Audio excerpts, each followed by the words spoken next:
Greetings, everybody, and welcome to City Lights Live, the virtual edition of the City Lights events calendar. I'm your host, Peter Maravellis, and tonight we welcome back into the house our dearly beloved Rabih Alameddine. We are celebrating the publication of his new book, Comforting Myths Concerning the Political in Art, published by our friends over at the University of Virginia Press. The book is part of the Kapnick Foundation Distinguished Writers in Residency Lectures. The program brings writers of international stature to Charlottesville for extended stays to teach and engage with the University of Virginia students. Before we begin tonight, I would like to acknowledge that we are beaming to you from the unceded ancestral homelands of the Ramaytush Ohlone peoples, also known as the San Francisco Bay Area. I would like to take this moment to offer our respect to those who came before us as stewards of the land. So Rabih Alameddine is a Faulkner Award-winning author and chair of the Lannan Center for Poetics and Social Practice at Georgetown University. He is the author of the books Kool-Aids, The Perv, An Unnecessary Woman, The Angel of History, amongst others. His most recent novel is The Wrong End of the Telescope. Comforting Myths, which is a lovely, lovely little tome, explores the connections between art and politics in this exquisitely written and very nuanced inquiry. And though it is a very slim volume in size, it is packed with ideas. Rabih Alameddine reveals how a political dimension enlarges a work of art rather than diminishing it. He explores what makes art political to begin with and how the reader or viewer contribute to the work's political significance. And he thinks a great deal about who gets to tell the stories and on behalf of whom, and reminds us with great wit and precision that essentially everything is political. Joining him tonight in conversation is another friend of City Lights. We are delighted to have John Freeman doing the honors as conversation partner. Mr. Freeman is the founder of the literary annual Freeman's and the author and editor of 10 books. These include Dictionary of the Undoing, The Park, Tales of Two Planets, amongst others. His work has appeared in The New Yorker, The Paris Review, Orion, and has been translated into over 20 languages. The former editor of Granta, he lives in New York City where he teaches writing at NYU and is an executive editor at Alfred A. Knopf. So we will be posting links in the chat function of your Zoom dashboard with which you may purchase copies of this very, very lovely book, Comforting Myths, as well as other books by Mr. Alameddine. We will also be making time at the end of the talk for a Q&A, so please do post your questions and comments in that same chat function. So join us now in offering a warm welcome to Rabih Alameddine and John Freeman. It's so great to have you both with us again. Welcome to City Lights. Thank you so much, Peter. I appreciate it. I wish we were at City Lights, but this is pretty close. I think, Peter, your backdrop is it needs a refreshing. I know that you're in your basement, but you are always in our hearts. Let's just kick right off. I've had the pleasure of reading Rabih's books for the last 20 years. And if you've read Kool-Aids in or The Art of War, or I the Divine, or the Hakawati, or any one of his novels or his short stories, you know that Rabih is always playing around with form. And this slim book is a kind of diptych of essays in conversation with each other, but also it includes a poem and a piece about Rabih. And I guess I want to start, Rabih, with a really basic question. What do you mean by political? And what do you think people typically mean when they say the word political when it comes to talking about art? Well, that's what I'm interested in. And I don't know if all I can suggest is that we need to define what we mean by political. Because it seems to me that everybody has a different meaning for it. And I basically say there was this one time where I started asking everybody I knew, why they hated hipsters. And everybody had a different definition of hipster. And some are so contradictory, like so off the chart. Like one would say, somebody with a lot of money who spends it on trivial stuff. And the other would say somebody with no money who wants to look at, and they all, but everybody hated hipsters. And, we go through these things, yuppies are one of them. But I realized that we have such a um, bad connotation with political, as if political is something that is either beneath us or really evil. And I was interested in exploring what we mean by political, like this is a political painting or this is a political book. And what I came up with, again, is the same thing, is that everybody describes it differently, but almost all of them think political art is bad. That's right. And you learned that growing up, well, in Kuwait and Lebanon, when you were first beginning to read, that you were taught there that political art is bad. It's everywhere. I mean, I think like for me, a lot of Arabic literature is fable-like. So there are usually some moral stories, like this is what you do. So I don't think they're that averse. It's just that when I grew up, it's like, I guess we had a lot of people from the West teaching us. And it wasn't a bad thing. It was just that this is political, and we can study political novels or political stories, but the true art transcends it. And in the book I mentioned, the funniest thing is that this English teacher that I had basically said, you transcend it, like Shakespeare. Shakespeare is art and not political. And it's like, wow. And I say it in the book, even at sort of 13, I kind of figured this was bullshit. Do you think you could read a little bit from the early part of the book? Because you start to talk about books that I think all of us were handed and were often taught were political, but you move on very quickly from there. Mm-hmm. For as long as I can remember, manifestly political novels have always aroused some degree of suspicion. Ilan Kundera once dismissed Orwell's 1984 as political thought disguised as a novel. In a devastating review, Whittaker Chambers said that Ayn Rand's colossal and interminable Atlas Shrugged can be called a novel only by devaluing the term. Its story merely serves Miss Rand to get the customers inside the tent and as a soapbox for delivering her message with a capital M.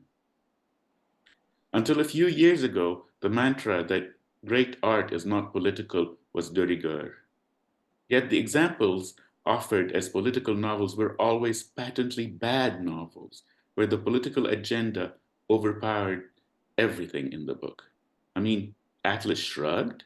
Really? That one is such an awful novel by any standard.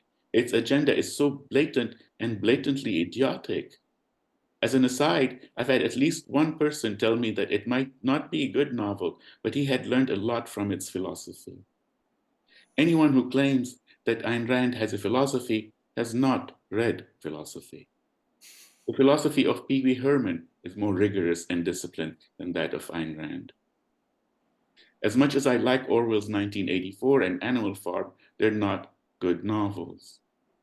Basically, the examples offered as political novels are always agenda-driven ones, books that proselytize, that lack subtlety. It's not a coincidence that the majority of Ayn Rand fans are boys who came across her work as teenagers, where furious hormones drive away any hint of subtlety. Are agenda-driven novels always bad? Well, I'm not a fan. I think most novels that hit you over the head with a 2x4 are not very good. That's not to say they can't be effective, even necessary at times. The Jungle, Upton Sinclair's horrific expose of the plight of immigrant workers in the Chicago meatpacking industry, prompted Theodore Roosevelt to establish the forerunner of the Food and Drug Administration. Is The Jungle a good novel? I loved it when I read it as a young man, and it certainly was effective, but I don't think it's very good. There are many other examples of manifestly political novels that aren't very good, but were effective at proselytizing. Harriet Beecher Stowe's Uncle Tom's Cabin fired up the abolitionist movement. Again, I'd like you to notice that even when we're talking about campaigning political novels, nobody offers as examples the truly great ones, those that proselytize and are magnificent. Chinua Achebe's anti-colonial masterpiece, Things Fall Apart, or Alexander Solzhenitsyn's Gulag Chronicle, One Day in the Life of Ivan Denisovich, for many, one of literature's most famous works of fiction, Joseph Conrad's Heart of Darkness, isn't considered political despite the total lack of subtlety in its political message. So it seems that for many critics, a great political novel isn't political and a bad one is. A political novel can only be bad. Later in the book, you have this statement, which I think it cuts to the core of what you're saying, and it applies to both essays. You write that if a novel reinforces the dominant society's values, that culture will not think of the novel as political. So an example here might be John Updike, or someone writing about so-called freedom. And you continue, if a novel threatens the dominant culture's view of itself, the dominant culture will consider it political. And so you have this kind of vortex, which, to build off the section you just read, political novels are bad. If someone is writing and challenging political dominant culture, they are therefore political, and therefore their novel is bad. It's a circular argument, which I find fascinating. And again, I've been fascinated, particularly for me, was when I was rereading Baldwin. And obviously Baldwin is now sort of part of the canon and all that, but he's still not considered a writer for everybody, I should say. And he's taught in classes that are primarily politically leaning classes. Now, there's nothing wrong with that. But, sentence by sentence, James Baldwin is better than Updike. Yet Updike is considered for everybody, and Baldwin is when you need to motivate people. And that's what I find fascinating, is that why would you consider this one political and this one not? And I've come, although I didn't talk about it this way in the book, it's because this one is safe. It's safe for the dominant culture, that it is not threatened by it, but it is primarily safe. And for somebody like me who believes that, art is the most dangerous thing in the world, I just find interesting how much anything that is even remotely threatening is just, sent to the sidelines. Mm. Well, you later on you write, writers on margins, for writers on margins, daily life is political. For the center, it's not. Mm-hmm. And so simply writing a novel, if you are from a so-called marginal part of society, it will be dubbed political, even if it's simply describing love and family life and whatnot, as often your books are. And I wonder, other than writing this book, how have you, in the moment or on panels, found a way to respond to those kinds of comments? Do you come with counter narratives, counter examples? Oh no, I come up with guns blazing, unfortunately. And I speak about this one time, and the one and only time I was at AWP. And again, the question just kept coming back up, coming back. And this one woman basically stood up and said, I hold a reading series where, writers come and talk. If I bring a political writer, nobody will come. And I wanted to say, honey, you have a problem with marketing. It's like the anti-political is so ingrained in us that we don't see much that is actually very political as political. And so I have not yet in this book. I used humor to diffuse a lot of the threatening things, but it's still threatening. I love the way you've done that from the very beginning, from your very first novel, Kool-Aids, where you kind of create a stopgap for preconceived emotion, where, because it's a novel about AIDS and the civil war in Lebanon. And when the kind of mood mist starts to descend, you kind of abruptly change tone. And I've never read a critical text which has Pee Wee Herman and Tayeb Salih in it at the Why? same What's time. wrong with Pee-wee? Actually, the truth of the matter is I never understood Pee-wee's humor, so it wasn't. Um, but yes, yes. And I think a lot of it goes back to the question that you asked, which is that um, without my sense of humor, I would find myself insufferable. I tend to be, very passionate about things and either angry or, like without the sense of humor, Kool-Aids would have been so melodramatic, because I eat melodrama for breakfast. It's my bread and butter. So that for me, I use humor basically to both to soften the blow and to then hit with a you know unexpected gut punch. This book is not you just looking at the way that culture tries to diffuse critiques of itself, although that's part of it. One of your things you say is the culture we live in is lovely and insidious, able, unlike any that has come before it, to integrate criticism of itself. And as an example, and this is no criticism of Ibram Kendi or anyone, but witness the way that anti-racism has been absorbed by white culture and diffused of any action simply by buying the books or dropping the name Baldwin or Yeah. whatever. You simply are done as a racist. And what I find fascinating about this little book of yours is that in the second essay, you start to incorporate the way that the culture sees you and involves you in some way in your own co-option, by asking you to sort of come and sit at the table and tell what you call comforting myths. And there are the comforting myths that a culture, like the United States dominant culture tells itself, which is that there are a few bad apples and, everyone can get along and racism is and genocide is in the past. And then there are the comforting myths that you look at that you're asked to tell. And at one point you say, when you're talking about writers who are in the quote unquote group of world literature, you say, we get to talk because we are seen as nice tour guides.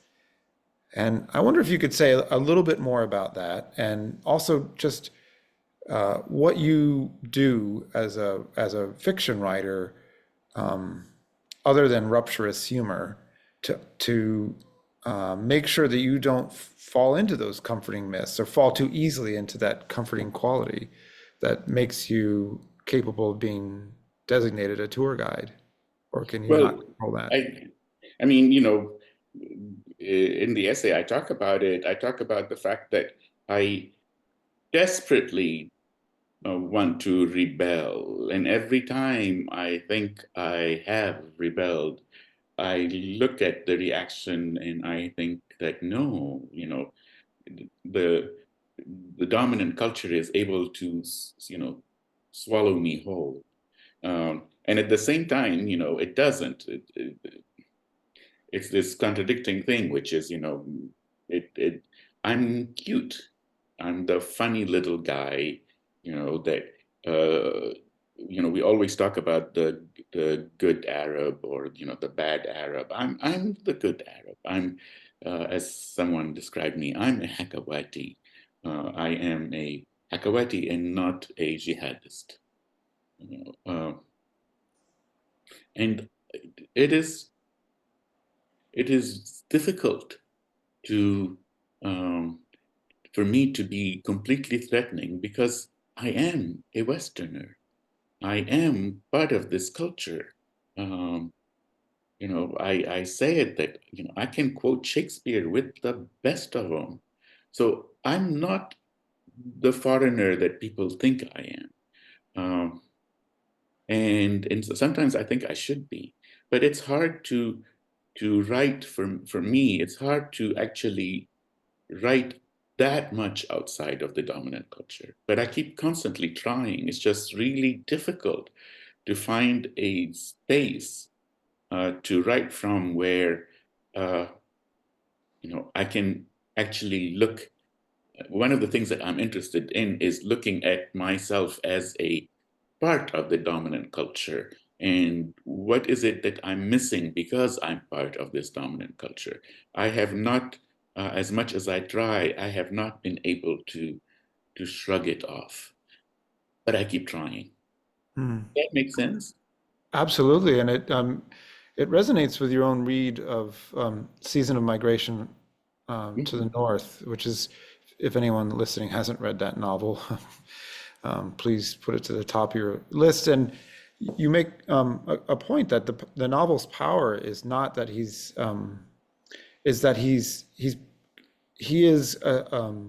a symptom of colonialism, as in he's been rendered no longer at home in his home, and he's not at home in London, which is something I know that you've written about being relating to. And so you can kind of blame, you can say I'm part of the dominant culture, but you don't belong to it in that sense. Yeah. And this is what I mean. Sorry to interrupt, but I am threatening up to a point, but I really am not that big of a threat. And I obviously don't feel at home because of the way that I was taught. I can't really write in my native tongue. But your Arabic sounds beautiful when I listen to Well, you. that's my spoken Arabic, but my I didn't written, realize you had a Ramallah accent, though. that was a long, long time ago. I was 7 and 8. It drove my parents crazy. As a sidebar, Rabih once tried to give me Arabic lessons because I was trying to nod to an Elias Cordy novel called Gate of the Sun, which finished 6 out of 5 in a prize commentary and a run for a prize. And Rabih very quickly gave up because I kept mispronouncing a word and saying a different word, which I won't repeat here. But I want to come back to this book because there are snippets of autobiography in it, and that's partly why I'm referencing your life. You talk about being born in Kuwait and growing up in Jordan and Lebanon, and you also talk about reading and I really wanting to be a cartoonist, which I didn't know about you. I don't know. I've spent several hundred hours, thousands of hours with you. I never heard this, and I wonder if you could talk a little bit about kind of growing up in the orbit of a nation's own comforting myths, but yet finding yourself, even before you went to boarding school and left Lebanon and moved to California and studied engineering and all that jazz. What was it that Superman did? What was it about his story that made you respond? Well, Superman in particular, it's so funny because I still love comics, and I love superhero comics. Those are what I grew up with. But Superman is no longer that interesting to me. But it was clear to me, even I don't think it was clear as a boy, but certainly by my teenage years, I understood the whole idea of being able to fly away, to go away from my day to day. And Superman in particular was an alien. He came from another planet, which I so identify with. I always thought that, as much as I loved my parents, I did not belong to them. And so for me, Superman was a big, big deal. But luckily, it wasn't comics I was interested in. For me, comics was one means of telling a story. And that is what I've always been interested in, is these stories. Because luckily in Lebanon, we also get, French comics. which were much more sophisticated than, American comics. So for me, I fell in love with, Asterix and Obelix. Um, and they were clever, and their way with words was so wonderful. Their wordplay was, Nabokovian almost. So that's, I loved Superman, and I wanted to write Superman stories. I wanted to jump on buildings, but then sort of by the age of 8 or 9, I wanted to write Asterix and Obelix. Really, really write them. You talk about Superman and the American way, and you sort of joke about the Lebanese way, Mm-hmm. and you bring that up because someone praised your book as a bridge to the Arab soul, I think. And Mm-hmm. you say, what is the Arab soul, and how do I get there? Who has it? Who doesn't have it? Does every Arab have it? Okay, is it just one soul? Is it, yeah, just one Borg soul? Yes. And we can joke about it, but it must be really fatiguing to have to constantly answer political and metaphysical questions when what you're writing is a novel, about characters and relationships, and so Comforting Myths in some ways is a book about misreading. Mm-hmm. I think Yeah. really it's a treatise, it's a tract about misreading, and it does it diffuses a lot of the major imperial misreadings that are applied to not just non-white writers, but writers who are threatening in any particular way. And you have this brief digression about a friend of yours, Amy Tan, and another friend of yours, Ian Lee, in a section that is essentially getting to who gets to talk. Mm-hmm. And you say that this goes back to the sort of idea of tour guides, but I think it also touches on what is being called legibility. That Mm-hmm. that when we look around the world, even with curiosity at other books, that we're presented with things that are just different enough so that someone can make it seem not that different.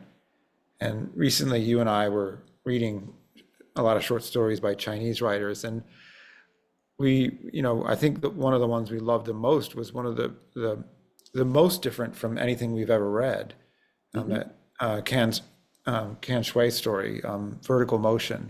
Where there's no character, there's no body to the character, there's no time, and I guess I wonder how can cultures. How do you think this is not something you address in the book, but maybe you can address it now. How can cultures which exist within artistic traditions and myths, comforting or not, how can they create people capable of leaving those myths behind? Or how do they? Or is it simply like an aberration? Like that readers who are really that curious are somehow defective? Yeah, I think, I mean, I was going to say it's not about reading, it's about curiosity. Um, I don't want to start, a lament, um, but God, do I need it? Because what I'm finding out truly, even among writers, and I hate to say it, is a lack of curiosity. I mean, mm, I just find it fascinating that someone could be incurious. Now there are many things that I'm incurious about, but there's always something that just makes me want to know. And um, I'm getting old now, and I'm slowing down. Says Um, the guy who has 3 books coming out in 4 years. I'm slowing down. I do not challenge myself as much as I used to and stuff. But I just realized, I submitted a novel, and, we sold it and all that. And so I have time, and I realized I can't.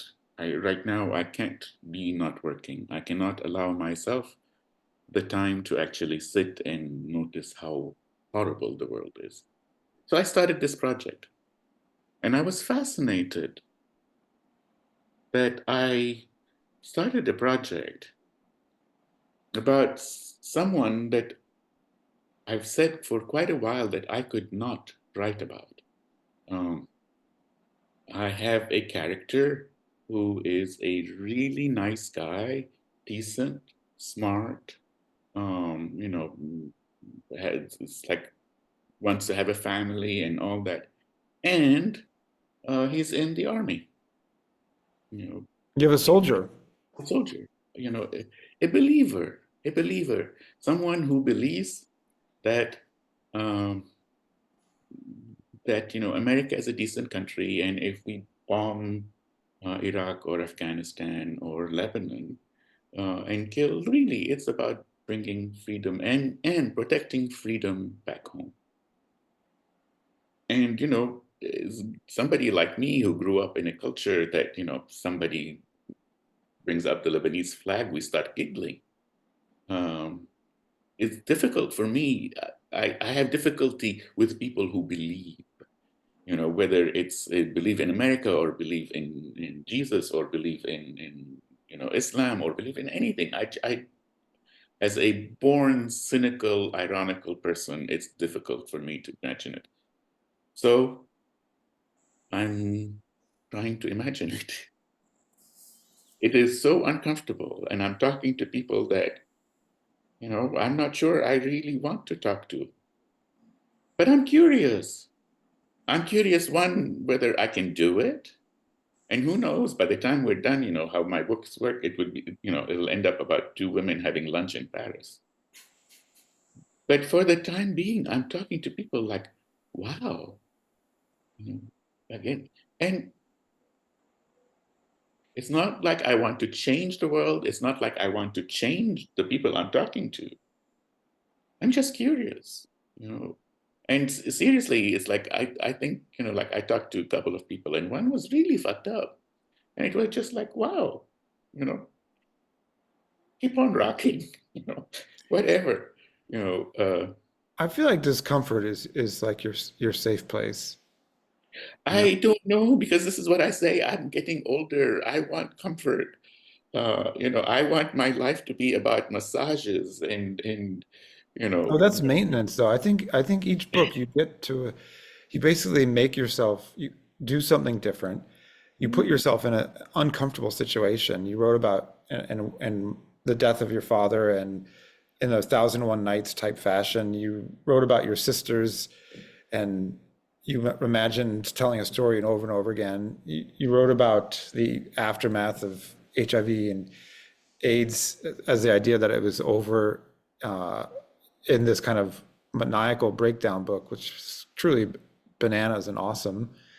And you put yourself right on cue as someone of privilege who has to decide how to put himself at risk in a time when lots of people are losing their homes and the wrong end of the telescope. So it's like, but once that novel is completed, I feel like each time you complete a project, you figured out the form, you figured out how to exist within that form of discomfort, and then you find a new one. Mhm. And that to me But seems like this is the need. See, it's not about, you know, anything other than, you know, I've done that. It becomes boring, Mm. you know, so I have to do something that doesn't bore me, you know. What are your comforting myths, though? I mean, even if discomfort is a pattern, you know, it, and I'm slightly going off the book here, but if you want to extend the meaning of what a comforting myth is, you're talking about the way that a culture kind of lulls itself into forms of stasis that,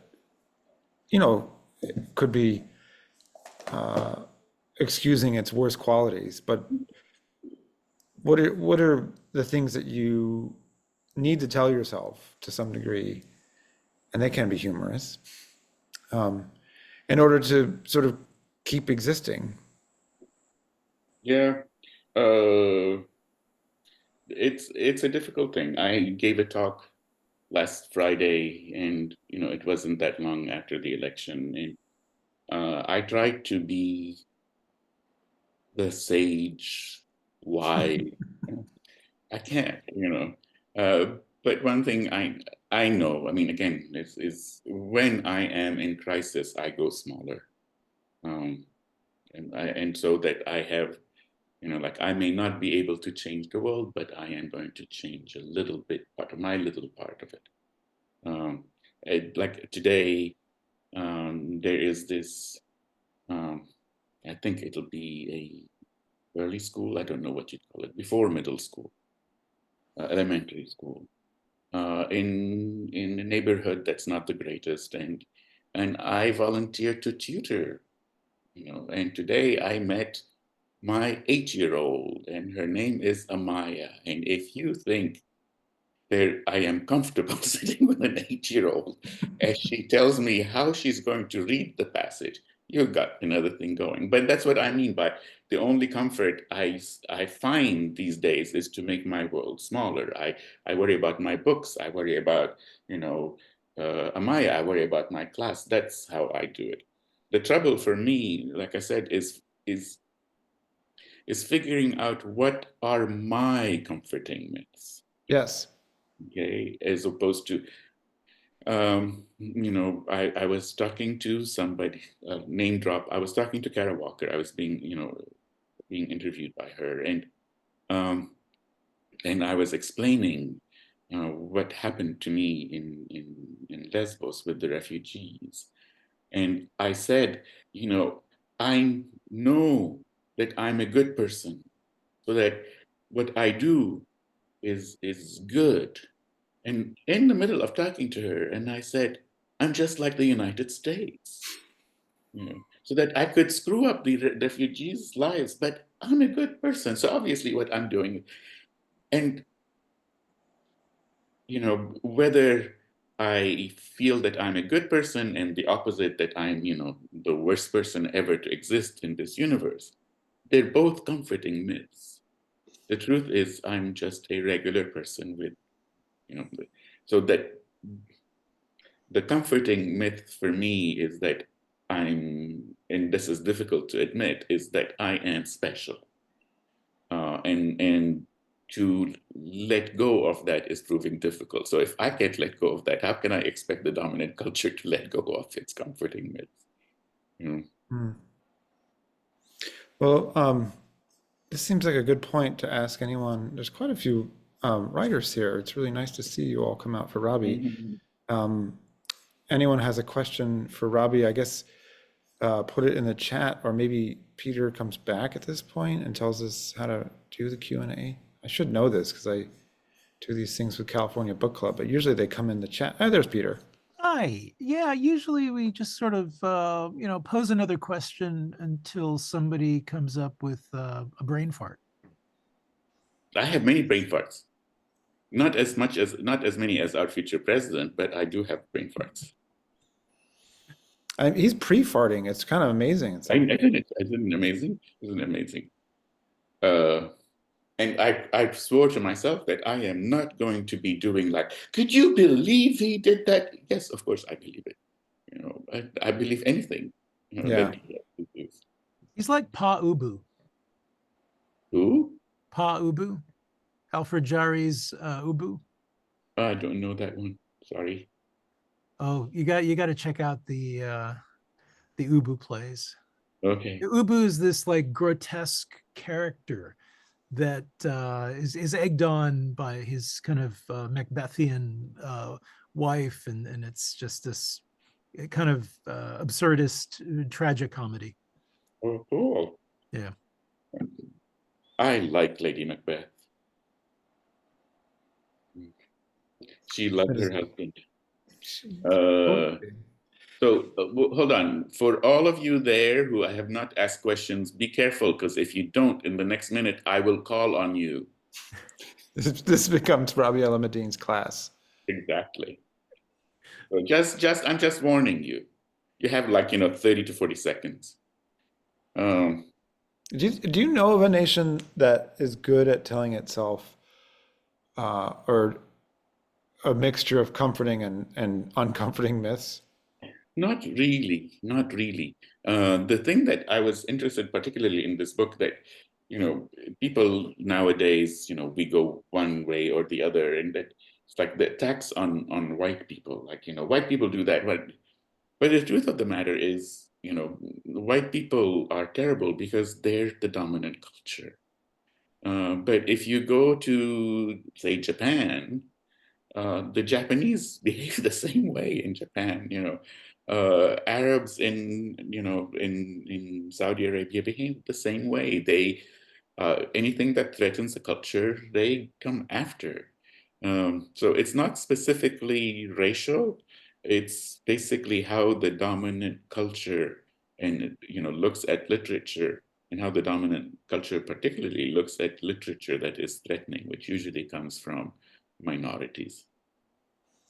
I was always fascinated by Mo Yan, who you mentioned in the book, because Mhm. in some ways he looks like the dominant culture, but then the books themselves are very subversive.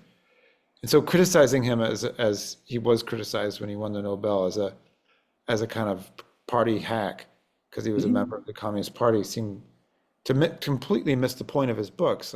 Like if you read them. True, true. And that's when I don't know if you read the piece by Pankaj Mishra, which says that nobody criticizes Updike for being pro-American culture and pro Vietnam War and all that. It's because Mo Yan is outside. He's he's part of a culture that we're supposed to oppose. We can criticize him, but not us. I find that fascinating. Yes, I think most people misread Mo Yan, and then I think most people misread people like that we right away think are threatening, but they're actually not threatening at all. They're part of the system. As an example, a lot of what is considered threatening here in the United States would be any sort of anti-Zionist books. But if you're in the Arab world, anti-Zionist is the safe way to be. So it's this, it's not, all cultures are not the same. And the dominant cultures in each part of the world behaves the same way. But our culture here is probably the most dominant. So that what we do is actually really, really bad. But other cultures do the same thing, exactly the same thing. Have you read Kamel Daoud, who wrote the Mursal investigation, the kind of rewriting of the? Actually, no, I have not. And I have the book, and I probably have it right here. Um, but I no, asked I have because not. Do you know why? Because before I do that, I have to read The Stranger. And I haven't done that. So I keep putting that book out till I reread The Stranger. And it's like, oh. But it's been about 4 years that I've been intending to do it. Anyway, go ahead. Well, he won the Prix Goncourt this Mhm. week or last for a novel of the Algerian Civil War, and he, in October of last year, he wrote a letter to an unknown Israeli, and I don't know what his position is on Israel and Palestine, but he got a lot of flack from it, obviously and you just said, anti-Zionism is probably the safe way to go in the Arab world, and Mhm. he, I noticed in this book that you really resist, as much as you're attacking ways of categorizing books as political, which are as a way of quarantining them. You're equally allergic to quarantining writers by saying they are sort of politically Or that. repugnant. Yeah. And I am very hesitant. I unfortunately somebody keeps reminding me that I did I did go overboard with John Updike. He did actually. I meant to say, well, now I can say to the writer himself, he did write about Vietnam and Rabbit Redux, which is a truly bonkers book. If you But I would love to read something bonkers by him because, like let's talk about Philip Roth for a minute. I loved Roth, but I loved, Portnoy's Complaint, and then it took Sabbath's Theater for me to fall in love again. I love bonkers. I hate writers who, sort of, I don't hate them. I just get bored really easily. And Updike, I remember, I think the first book, I don't know, but somewhere along the line, I read a book of short stories called Pigeon Feathers. And God, I love that book. yeah, it's a Except beautiful that, book. except that, everything else I read seemed to be a bad imitation of Pigeon Feathers. Until Beck at Bay, I kind of liked Beck at Bay. Shh, don't tell anybody. No, I So think the Beck books are really, really a lot better than people think because I think Beck, I like Beck at Bay quite a bit, and because seriously, it's so bad for me to say it because I really, really don't like John Updike, what he stands for, but a good book is a good book, unfortunately. I like your discussion of his reviews of Colson Whitehead, and the ways that he sort of dealt with just simply writing about Colson's books and categorize them in ways that you have this amazing phrase about him that praise often comes with a sort of wounding comment.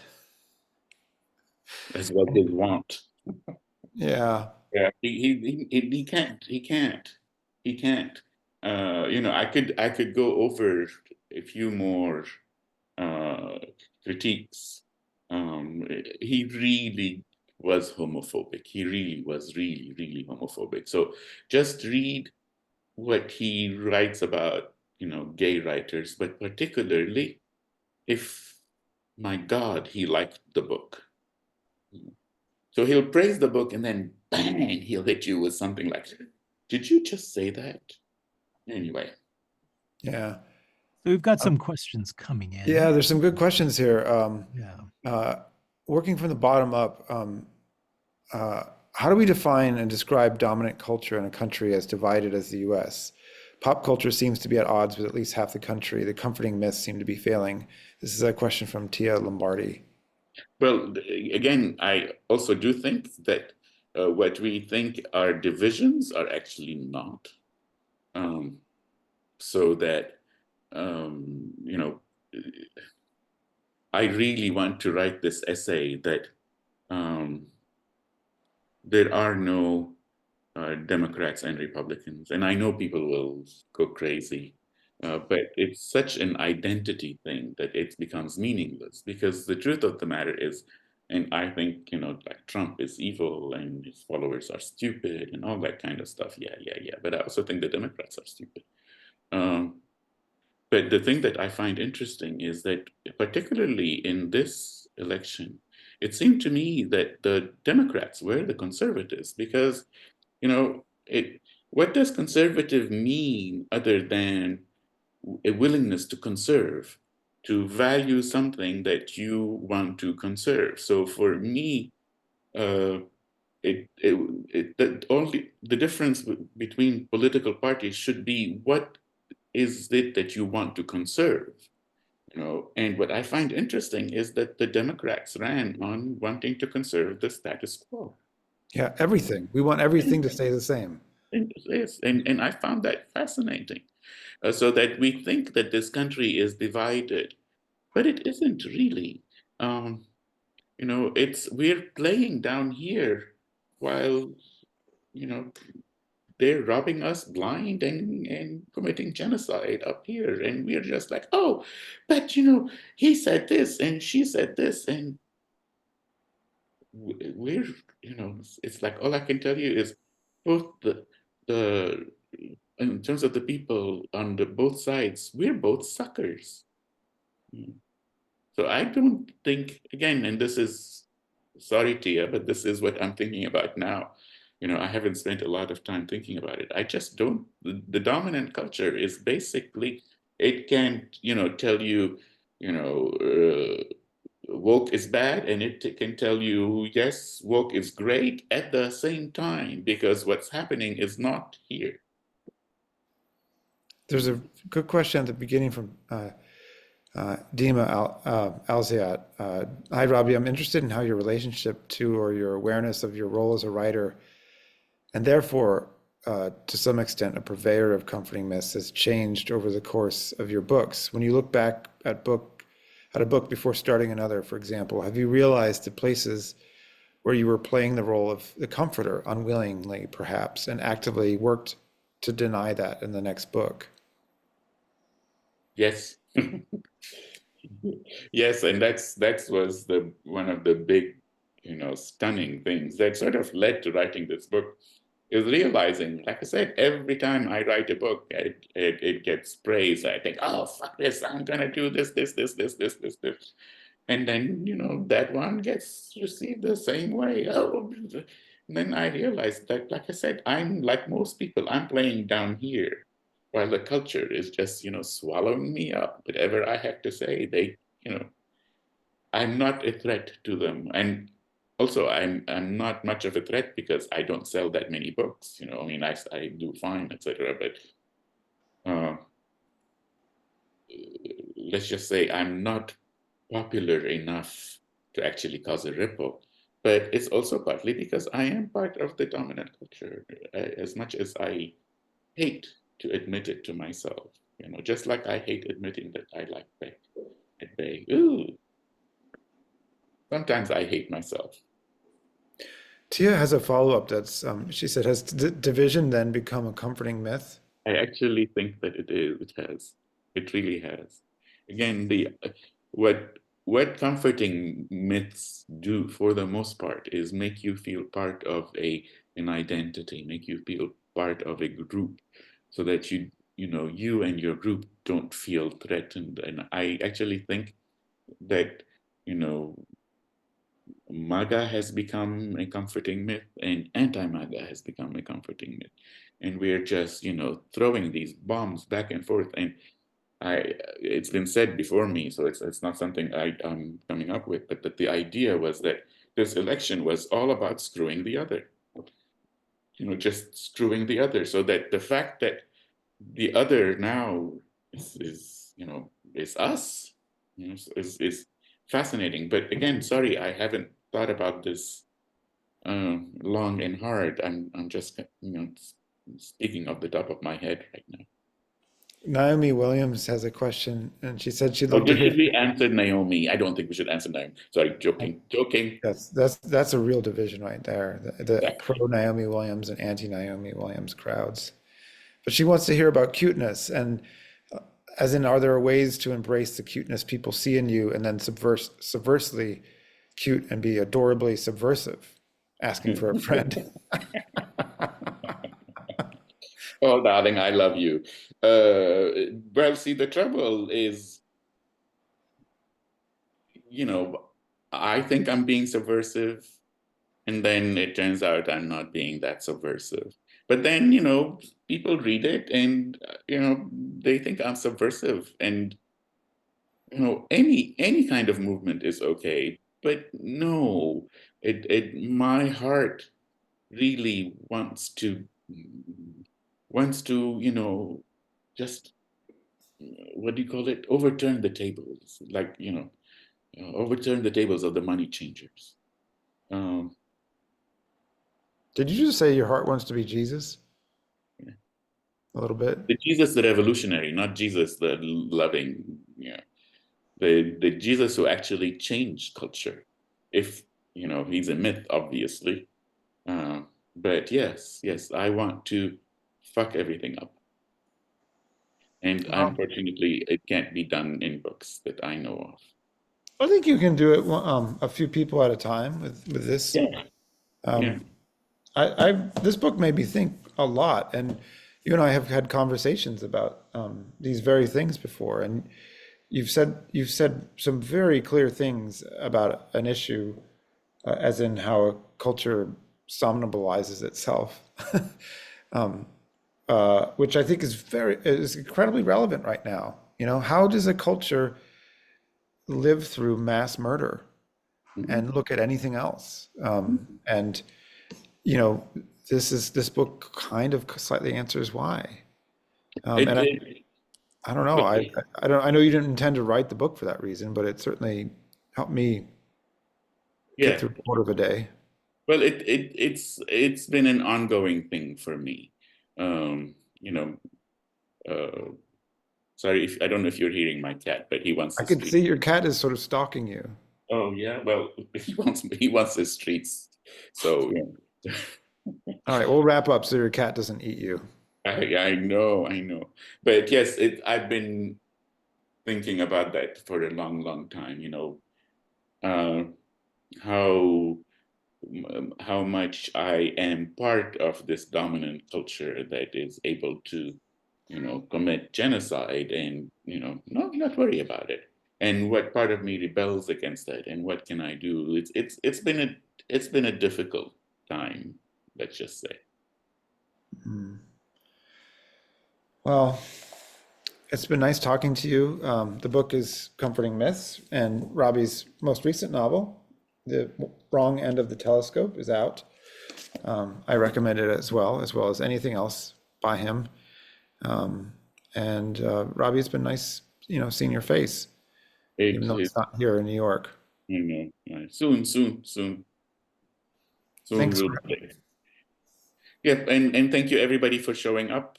I always joke that I wouldn't show up to one of my talks, so why should you? So thank you. Well, City Lights is very grateful that you both did, and thank you for gracing our halls. Much love and appreciation to both of you. And Rabih, congratulations. Really gorgeous edition. Just so love this. And Mr. Freeman, thank you for doing the honors. And when is Sacramento Noir coming out? March next year. March. Maybe we can have a noir chat at City Lights. That would be so much fun. I would just so love that. So Naomi Williams is in the book, so we have to stay friends with her. Yeah, we have to be nice. You have to be nice to Naomi Williams, because look, sorry, that's only funny because Naomi is one of the most nice people I know.